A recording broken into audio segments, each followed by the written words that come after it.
Assalamualaikum warahmatullahi wabarakatuh. Waalaikumsalam. Halo teman-teman semua, kembali lagi di Stiti Official, channel yang membahas matematika.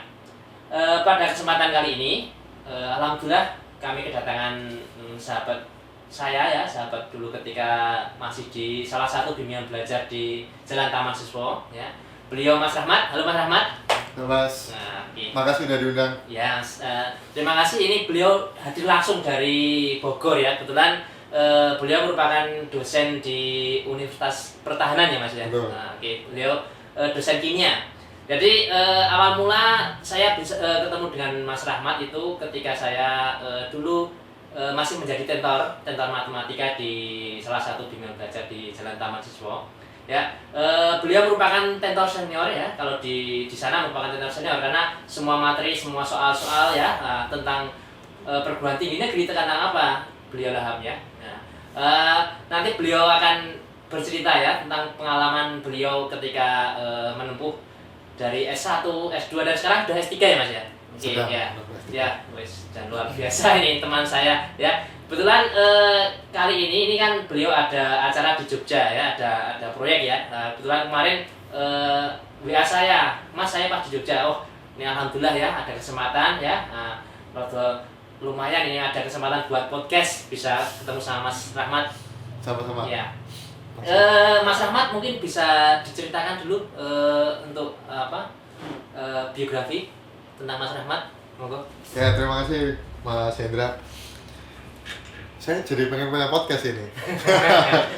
Ya, betul yang disampaikan tadi Mas Hendra. Saya temennya di bimbingan belajar di Taman Siswa itu. Pertama kenal ya kita di situ Mas ya. Iya. Waktu itu saya sedang S2 Mas. Oh itu sudah S2 ya Mas? Ya, waktu itu saya sedang S2 di UGM. Alhamdulillah beasiswa Mas. Ya, kalau bayar sendiri saya berat. S1-nya juga beasiswa Mas? S1-nya beasiswa. Oh, S1 beasiswa, S2 beasiswa, S3 juga beasiswa. Oh, ini bisa sebagai motivasi untuk teman-teman ya yang masih mungkin mau dari SMA mau lanjut S1 atau dari S1 mau ke S2 ini bisa nanti teman-teman ya sebagai referensi. Monggo dilanjut Mas. Oke. Jadi kemudian S2 itu saya pakai BPPDN. S2-nya BPPDN. BPPDN waktu itu BPPDN belum masuk ke LPDP. Jadi masih di bawah Ristek Dikti waktu itu. Iya. Nah, kemudian lulus saya kemudian mendaftar ke Universitas Jambi di Jambi. Makanya saya ngilang kan waktu itu. Oh iya. Iya Mas. Saya kebetulan waktu itu kan masih aktif ya di sana masih Betul, aktif. betul. Oh, ini tiap hari ngajar kok nggak Tiba-tiba hilang. tiba-tiba hilang. Ya, karena saya semua yang di Jogja itu saya tinggalkan Mas. Jadi di sana itu mulai dari nol. Ya emang benar-benar ya perjuangan gitu. Kemudian 2 tahun di sana sampai Desember 2018, kemudian awal 2019 saya kembali ke Jogja S3 di UGM. Nah, itu beasiswanya LPDP. Tapi yang reguler. Oh. Ya, jadi memang belum punya NIDN. Ya. Nah, seperti itu. Berarti masih bolak-balik ya antara Bogor Ya, dan Jogja gitu ya. nah Mas, ya? di akhir-akhir ini Agustus 2020 kemarin itu Unhan Universitas Pertahanan membuka prodi S1. Jadi dulu Unhan tuh punyanya S2 sama S3 saja. Oh. Full beasiswa. Ya. Nah, S1-nya pun juga full beasiswa sama tapi ada fakultas kedokteran, MIPA, kemudian teknik. Ya. Nah, itu buka terus saya masuk aja. Saya masukkan lamaran, alhamdulillah ya. Walaupun banyak lika-likunya, alhamdulillah diterima di situ. Kemudian saya masuk membuat dokumen gitu, terus izin belajar karena pekerjaan lab masih banyak. Jadi iya. harus menyelesaikan S3-nya itu. Nah, alhamdulillah sekarang udah tinggal tahap akhir lah, jadi bisa saya tinggal. Jadi saya bolak-balik Mas. Oh iya Mas, ini tentang Unhan ya. Mungkin ada teman-teman yang belum pernah dengar atau belum mengerti ya. Ya. Nah, bisa diceritakan Mas Rahmat. Unhan Ya. itu sekolah seperti apa? Sekolah kedinasan atau PTN atau monggo silahkan. Ya, jadi Unhan itu di bawah Kementerian Pertahanan. Ya, nah ada prodi S1 baru 2 angkatan, S2 dan S3. Nah, itu semua full beasiswa. Khusus untuk yang S1 nanti lulusannya bisa jadi perwira di TNI atau pegawai di Kemenhan.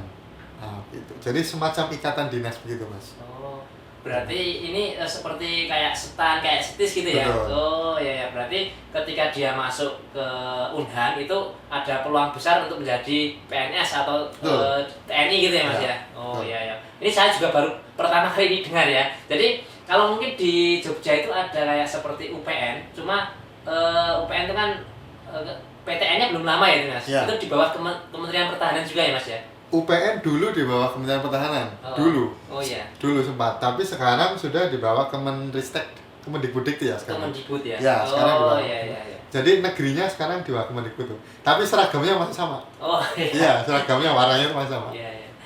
Oh, ini Mas Rahmat ya, tentang mungkin perjalanan Mas Rahmat dari S1 itu menggunakan beasiswa, S2 menggunakan beasiswa, S3 beasiswa. Itu kan sebenarnya motivasi untuk teman-teman di sini ya. Iya. Nah, ini saya pengen tahu dulu caranya seperti apa untuk mendapatkan beasiswanya itu, Mas. Oke, Mas. Mungkin saya cerita dari awal, Mas ya. Oke. Tentang sedikit motivasinya itu dari mana gitu. Jadi, Mas, bapak saya itu meninggal ketika saya SMP kelas 1. Nah, kemudian karena tidak ada kepala keluarga atau tulang punggung keluarga yang mencari nafkah dan lain sebagainya, jadi saya banyak berperan di situ. Ya, ibu saya bekerja, saya juga setelah sekolah bekerja juga. Anak pertama ya, Mas? Anak pertama. Oh, iya. Iya. Mas Bendera mungkin tahu ya. Iya. Nah, Saya anak terakhir. anak laki-laki. Oh, iya. Oke. Iya, nggak apa-apa. Oke.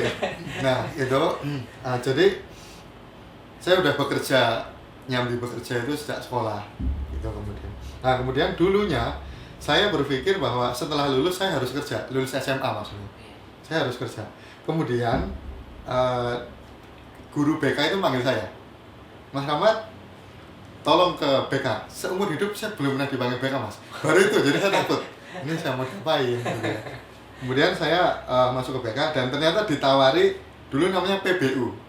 PBU itu Penelusuran bibit uraan. uraan. Bibit unggul ya? Unggul ya. Oh, lele Mas ya. Betul, PBU dari UNJ Mas Oh, waktu iya. itu. Nah, dia bilang begini ke saya, Rahmat, saya kalau jadi kamu, saya akan ambil ini. Kamu belum pernah tua gitu, belum pernah punya pengalaman. Saya udah pernah muda, dan kamu bakal nyesel kalau nggak ngambil. Itu semalaman saya pikirin, Mas. Saya udah bercita-cita kan langsung kerja kan. Iya. Nah, tapi ada tawaran seperti itu. Terus saya berpikir, bagaimana saya mau kuliah? Sedangkan biaya aja tidak ada, gitu kan. Nah, terus kemudian saya niatnya cuma begini, Mas. Menuntut ilmu itu kan dari liang lahat sampai ayunan.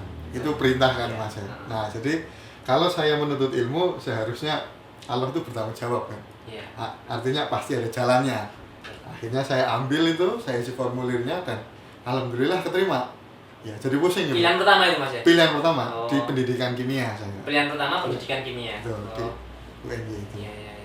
Oh, berarti dengan S1-nya pendidikan kimia ya? Saya pendidikan Oh, kimia. saya kira dari kimia murni itu. Saya pendidikan. Oh, pendidikan kimia. Ya. Oke. Terus setelah S1 tuh dengan 4 tahun ya itu? S1 4 tahun. 4 tahun itu dengan sambil kerja atau? Iya, Oh. jadi begitu sampai di Jogja, itu saya berpikir saya harus cari kerja nih. Nah, siapa yang akan membiayai kos macam-macam, bayar kuliah dan macam-macam. Iya. Itu saya berpikir apa ya yang paling cocok, yang ngelesi itu.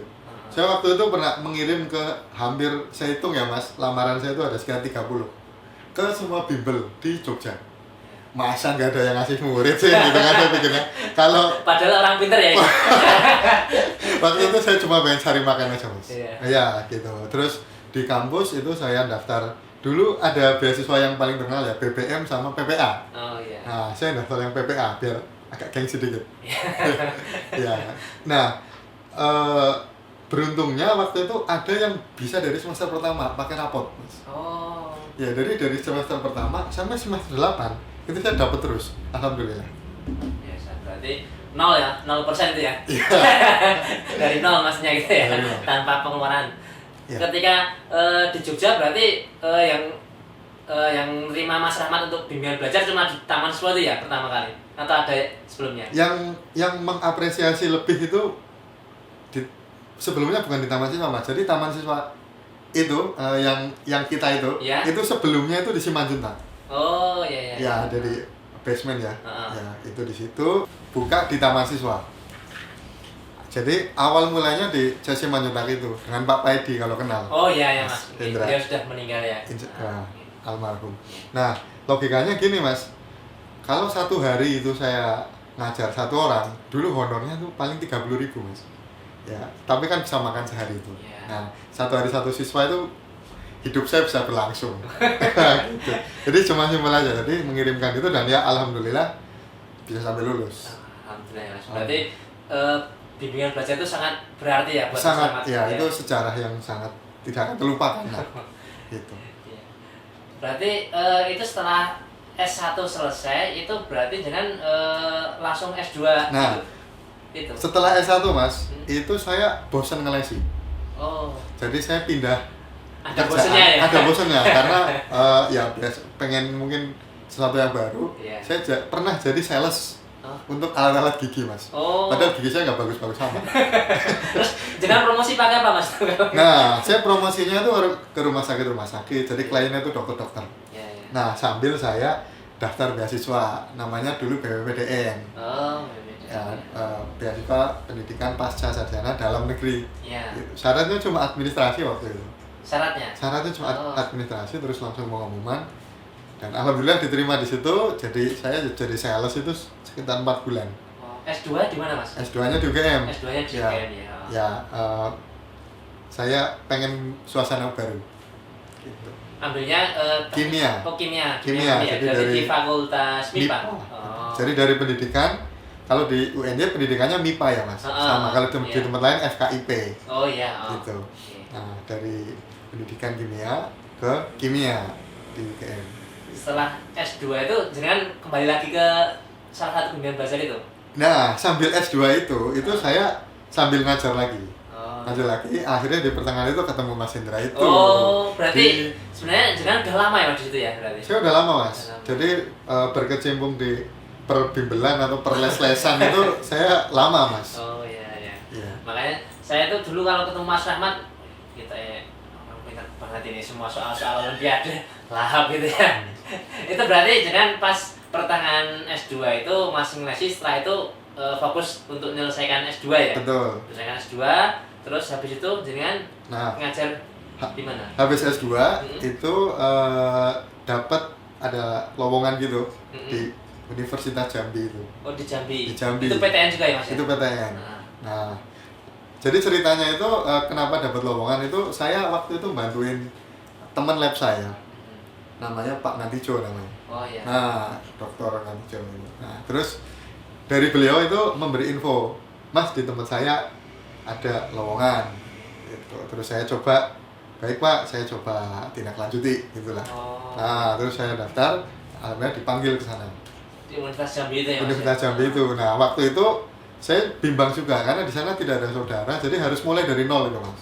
Sedangkan di sini kan Mas Indra tahu udah settle ya, muridnya banyak, kemudian Mau ngapa-ngapain enak deh, mau Mas. ngomongin enak, udah tahu daerahnya udah tahu, Mau makan enak, gampang gitu ya. betul, sama warganya udah enak. Iya, iya, iya.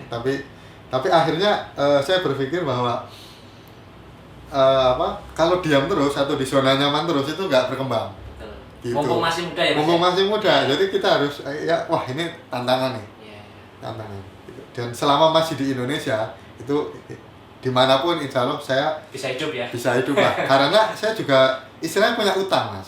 Karena beasiswanya kan dari pajak rakyat gitu, Oh, ya. iya. Jadi intinya saya sambil istilahnya mengabdi lah. Jarang-jarang loh Mas yang masih berpikiran seperti itu ya. Ya, jadi sambil mengabdi. Karena nggak ada yang gratis Mas. Di dunia ini tuh kalau kita dapat harus ada yang kita berikan. Nah, Timbal baliknya. harus ada timbal baliknya. Oke. Gitu. Nah, jadi terus waktu itu saya ke Jambi Mas. Nah, murid-muridnya di Taman Siswa itu kan ya udah saya serahkan aja ke yang lain. Jadi mungkin Mas Hendra waktu itu ini Mas Rahmat kok nggak pernah kelihatan kemana gitu. Iya. Dan saya juga nggak ngabari teman-teman juga. Gitu. Biasanya soalnya kalau mau masuk PTN itu kan baru gencar-gencarnya ya bimbel itu. Jadi siswanya banyak terus Betul. ini kok nggak kelihatan Mas Rahmat, padahal ini tender senior. Kalau masalah-masalah soal-soal PTN itu yang bisa menyelesaikan cuma Mas Rahmat ini ya. Nah, itu saya dengar berita itu setelah kebetulan rekan kita Mas Taufik itu ya, Mas Taufik Oh, itu iya, Mas kasih Taufik. kabar saya, Mas Rahmat sekarang jadi dosen di Universitas Jambi. Oh, ya alhamdulillah. Nah, itu berarti di sana berapa tahun Mas di Jambi itu? 2 tahun.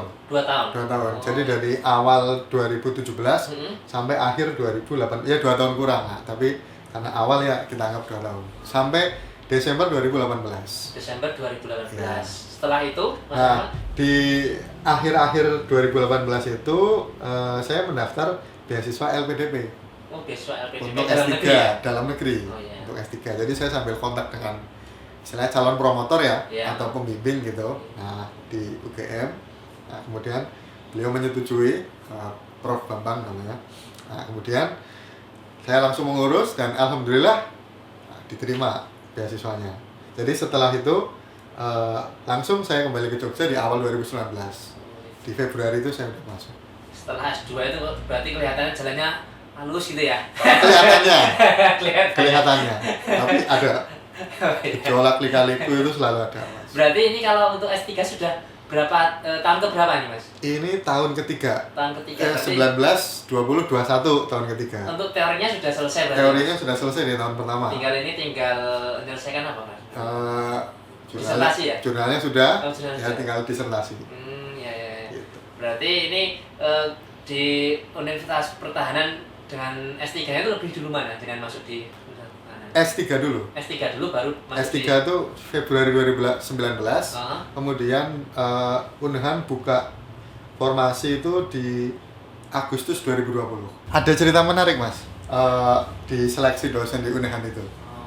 Jadi persyaratannya itu menurut saya langka yang bisa masuk. Satu ya, punya pengalaman 5 tahun mengajar di Ya. perguruan tinggi. Terus yang kedua, salah satu ijazahnya harus lulusan luar negeri. Nah, yang ketiga punya jurnal Scopus minimal 2, bebas Ki berapa. Nah, Bentar mas. Tadi yang kedua tadi harus lulusan luar negeri ya? salah satu ijazahnya harus lulusan luar negeri. Padahal Mas Rahmat dari dalam negeri. Dalam ya? negeri. Oke, nah itu Betul. gimana Mas itu? Nah, Ceritanya. nah, terus kemudian ada TOEFL 550 dan lain sebagainya. Kalau itu aman. Nah, dari pengalaman saya di Jambi kan cuma 2 tahun ya. Iya. Jadi masih kurang 3. Nah, jadi waktu itu saya masukin aja pengalaman mengajar kita di bimbel di Taman Siswa itu. Oh iya. Ya, saya genapkan jadi 5 itu. Gitu. Terus kemudian yang lulusan luar negeri dari gelar, Mas. Itu kan kalau di UGM itu gelarnya Inggris, Mas. Oh iya. Saya gelarnya MSc. MSc ya. Ya, betul. Master of Science. Jadi luar negeri ini saya berpikir itu bisa diperdebatkan. Apakah dari geografisnya atau dari substansinya. Nah, karena saya juga punya ijazah yang bahasa Inggris kan ada. Kalau di UGM. Akhirnya saya kirim yang itu, Mas. Nah, tapi ini poin pentingnya. Jadi untuk jurnalnya Scopus itu yang diminta kan 2 ya. Nah, waktu itu saya punya 6. Nah, mungkin itu poin plusnya. Sehingga panitia agak pusing mungkin itu. Nah, jadi Ini lulusan mana gitu ya? ini mau ditolak kok jurnalnya banyak gitu. Kalau tidak ditolak cukup sayang. Nah, intinya seperti itu. Terus akhirnya saya dipanggil wawancara itu. Wawancara di sana ya, alhamdulillah terima. Nah, cerita lucunya, teman-teman saya yang dulu saya ajak itu mundur karena persyaratan itu. Oh. Karena wah ini harus luar negeri, ini harus Tahunya harus dari perguruan tinggi luar betul, negeri gitu ya. ya harus ini. Saya pasti nggak masuk. Jadi Mas, yang saya pikirkan saya bisa diterima tuh karena jurnal itu. Termasuk di beasiswa LPDP yang untuk S3 itu. Nah, karena kalau ingin sampai ke S3 kan riset ya. Jadi risetnya tuh harus kuat. Nah, bagaimana kita membuktikan riset itu? Salah satunya dengan publikasi jurnal itu. Gitu. Berarti jurnal itu sangat penting ya Mas ya? Buat di bidang saya itu sangat penting, Mas. Tapi mungkin untuk para milenial intinya membuat karya. Ya misalkan semacam ini Mas Indra buat podcast, terus teman-teman membangun channel, bikin karya yang lain itu sangat penting. Jadi pesan untuk kaum muda ini kalau bisa terus berkarya gitu ya Mas. Betul. Ya. Masalah hasil pikir carry. Iya. Penting berusaha, Mas. Iya. Betul. Lalu untuk S3 Mas. Iya. Mas Rahmat. Iya. Gimana itu jaringan bisa bisa ke sana bisa arah ke sana itu. Oh iya. Iya, Mas. Jadi dulu ini saya berbagi pengalaman Mas ya. Iya. Karena saya kebetulan beasiswanya L3, LPDP, S3-nya. Tapi di sana kan ada beasiswa yang lain yang luar negeri lah ya, DAAD, kemudian Erasmus, macam-macam. Iya. Intinya saya berbagi pengalaman yang LPDP. Nah, jadi yang pertama itu substansi. Iya. Nah, substansi itu kan ada membuat esai, personal statement. Nah, itu yang biasanya orang kalau saya baca-baca itu reviewer itu merasa monoton karena bahasanya itu aja. Nah, jadi buat teman-teman yang mau daftar LPDP itu kalau buat esai yang original, ya boleh membaca dari yang lain, tapi tetap harus karya sendiri yang menarik, tidak copy paste dari yang ada di internet. Gitu. Nah, setelah seleksi administrasi, dulu itu saya ada namanya SBK, seleksi berbasis komputer. Mirip sekali kayak tes CPNS. Oh, SKD gitu. SKD betul. Materinya sama, ada TWK, ada TIU gitu. Mirip. Tapi ada passing grade-nya juga, Mas. Ada passing grade-nya juga. Dan tesnya pun di BKN Yogyakarta waktu itu saya. Gitu. Nah, setelah SKD, kemudian substansi. Substansi itu waktu itu saya ada 2, Mas. Yang pertama ada LGD, Leaderless Group Discussion. Yeah. Yang kedua wawancara. Nah, gitu. Jadi di LGD ini namanya leaderless, jadi kita diberi suatu isu, tidak berfokus pada penyelesaian masalah-masalah yang diberikan itu, tapi bagaimana kita mendiskusikan itu tanpa ada yang mendominasi. Namanya leaderless.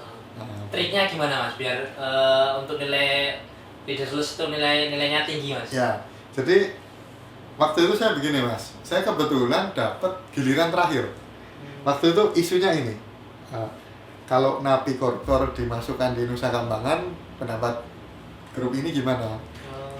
Nanti ditinjau dari segi kesehatan, kemudian dari segi sosial dan lain sebagainya. Nah, waktu itu saya mendapat giliran terakhir, dan kebetulan teman-teman sekelompok saya itu semuanya tidak setuju. Nah, kalau saya juga tidak setuju, selesai sudah. Padahal ada waktunya, pokoknya setengah jam harus diskusi. Yeah. Kalau selesai sebelum itu, panitia tetap akan diam aja begini. Jadi pokoknya selama belum di stop, kita tidak boleh berhenti. Kalau bahan diskusi habis, ya itu berarti salah kita. Yeah. Nah, jadi saya terus berpikiran, kalau saya setuju juga sependapat, habis ini. Jadi akhirnya saya memilih kontra. Oh ya. Jadi yang lain teman-teman tidak setuju karena harus kalau di Nusa Kambangan kan buat kriminal itu ya. Yeah, nah, betul. saya bilang setuju. Setuju karena alasannya adalah itu belum pernah dicoba. Jangan-jangan malah jadi insaf. Oh. Gitu. Karena belum pernah dicoba, betul, Mas. Betul. Tentunya kita harus memilih dari segi kesehatan yang terutama fisiknya baik. Gitu. Yeah. Maksudnya ada aturannya juga. Nah, begitu. Akhirnya dari situ diskusi berkembang. Nah, gitu. Jadi intinya tidak mendominasi, tapi harus ada bahan diskusinya. Gitu. Tapi kalau nggak salah untuk periode-periode sekarang ini tidak ada LGD sepertinya. Atau mungkin diganti yang lain, saya tidak terlalu mengikuti. Tapi pastinya dengan misalkan nanti ada skema-skema yang baru, kita harus intinya bukan masalah argumennya benar atau salah, tapi bagaimana kita kritis dalam menanggapi masalah itu. Nah, ini Mas Rahmat, mungkin pesan untuk kaula muda, untuk teman-teman biar nanti bisa melanjutkan studi lanjut ya, maksudnya bisa mendapatkan beasiswa seperti apa kira-kira ya. Pesan buat Mas Rahmat. Ya Mas, terima kasih. Ini yang sering dilupakan para pemburu beasiswa menurut saya. Jadi kalau ingin daftar beasiswa, paling pertama tuh niat, Mas. Niatnya itu adalah mengembangkan ilmu kembali ke Indonesia karena itu adalah uang rakyat. Uang rakyat, uang pajak dari masyarakat. Jadi nanti kita jangan berpikiran bahwa wah nanti saya bisa berbangga diri nih karena dapat beasiswa. Tapi justru sebaliknya, setelah ini saya harus mengabdi untuk masyarakat karena itu adalah uangnya masyarakat. Gitu. Nah, itu yang pertama. Yang kedua, untuk menuju ke arah apapun yang diinginkan itu semua dilihat dari track recordnya. Jadi berkarya itu sangat penting di bidang masing-masing. Misalkan ada yang senangnya bikin web, senangnya bikin blog, kalau saya misalnya menulis buku, jurnal dan lain sebagainya, podcast itu harus diinisiasi lah. Dan memang di awal-awal pasti sulit. Itu yang tantangannya, Mas. Mungkin itu. Terima kasih Mas Rahmat atas kesediaannya hadir di Stiti Official. Sama-sama, ya. Semoga ini bisa menginspirasi kaula muda tentang sharing ilmunya tentang pengalamannya ketika Mas Rahmat dahulu mendapatkan beasiswa ya. Jangan lupa teman-teman kalau ada pertanyaan atau ada yang perlu ditanyakan bisa mengisi di kolom komentar ya. Nanti bisa kita buat Q&A untuk sesi berikutnya ya Mas ya. Siap. Oke, ya. Jangan lupa selalu subscribe, like dan komen untuk channel ini. Semoga bisa bermanfaat dan memberi barokah untuk kita semuanya. Amin. Assalamualaikum warahmatullahi wabarakatuh. Waalaikumsalam.